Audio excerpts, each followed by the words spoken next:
આજ રોજ મહિલા પોલીસ સ્ટેશનના પોલીસ ઇન્સ્પેક્ટર એમ.એચ. ભાટી સાહેબની સૂચનાથી મહિલા પોલીસ સ્ટેશન શી ટીમ દ્વારા કુવાડવા રોડ વિઝન સ્કૂલમાં વિદ્યાર્થીઓને શી ટીમની માહિતી આપવામાં આવી।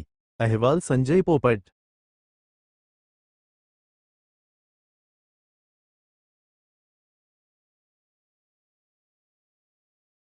તો 100 નંબરમાં ફોન કરવાનો। કયો નંબર છે આપણે લોન્ચ ને અત્યારે હાલ નવો નંબર લોન્ચ થયો છે। કયો નંબર લોન્ચ થયો છે?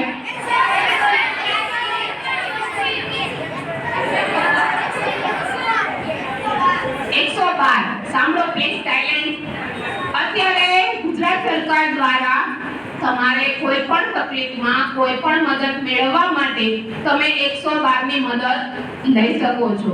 ત્યારે તમને કોઈ પણ જે તકલીફો છે મહિલા સેટિંગમાંથી કોકિલાબેન સોલંકી તમારી સાથે આજે વિઝન સ્કૂલમાં પ્રોગ્રામ કરવામાં આવ્યો હતો તો વિદ્યાર્થીઓને શું કહેવામાં આવ્યું? વિઝન સ્કૂલ ખાતે આજે પ્રોગ્રામમાં બાળકોને ખાસ કરીને અવેરનેસ, સાયબર ક્રાઇમ અને સી ટીમ શું કામગીરી કરે છે એની માહિતી વિસ્તૃતમાં આપવામાં આવી છે। તમારી સાથે કઈ ટીમ સાથે રાખેલ હતી? મારી સાથે કોર્નેટ વોર્ડ કાઉન્સિલર કાજલબેન પરમાર છે તથા ચિલ્ડ્રન હેલ્પલાઇનમાં ચિરાગ સાથે ભાવના।